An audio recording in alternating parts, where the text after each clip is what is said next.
Afternoon guys. So may EDP pong dinala dito sa opisina namin. Tricycle Katbalogan branch. Si ayaw mag-start. EDP 160 Honda. So sinakay na lang to sa van. So on po natin. So yan. So, may error siya.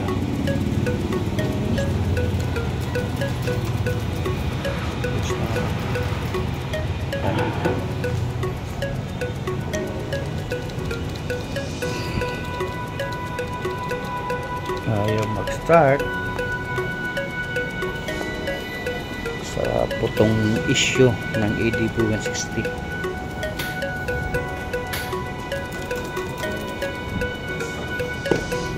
So bago tayo mag-proceed dun sa mahirap na part, check muna natin yung pinaka madali. Check natin yung mga views lahat.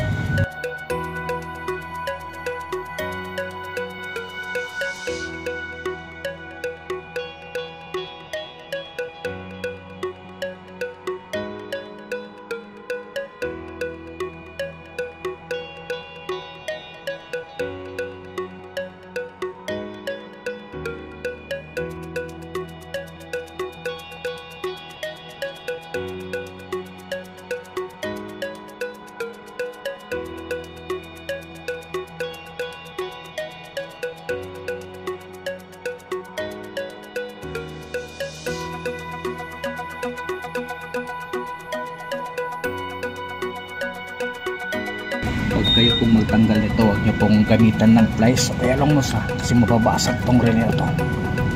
Matigas lang talaga to. Yan, pagkilid-kilid tos hila.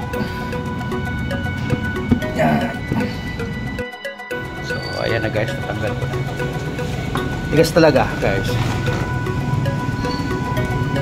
Sukatan tayo. So itong gagamitin natin, igayag. Pagkas meron tayo ditong relay. Palit natin. Dapat po natin siguraduhin yung mga kailangan palitan. Baka pagpabili lang tayo tapos hindi naman pala tayo sigurado. Okay pa naman to tapos nagpabili kayo ng bago. Sayang yung pera. Diba? Diba pare? Ito. Tingnan natin connector na ito dito. C-type siya. Yan. Okay. Sa gilid. Yo. Ano? Connect naman natin to sa battery nya. Positive red, negative black. Oops. Ayan. Oops. Yun. So yan po yung mga pagpapilian nyo. So doon tayo sa relay test to. Yan. Ito natin. Ito munang maliit. Ito yung starter relay.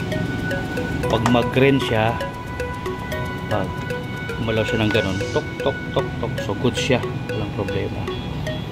Pero pag hindi, so may problema talaga itong relay, kailangan natin palitan. Subukan natin. Then okay, yun. So goods naman siya guys.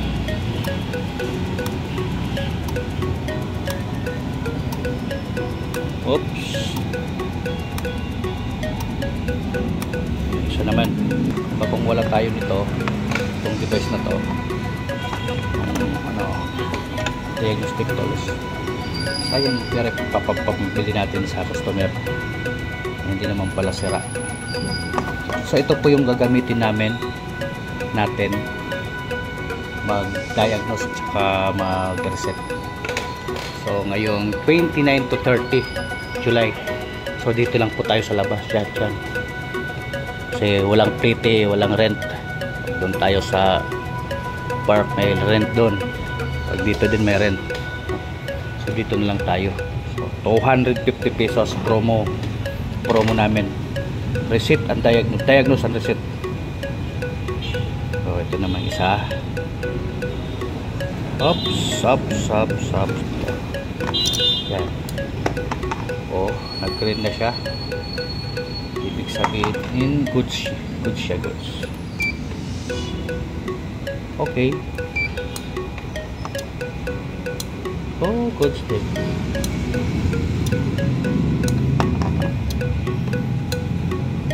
$30, $87, B, $87A, goods siya. So, walang problema. Mag-troubleshooting tayo nito ngayon, guys. Okay, tanggal yung camera.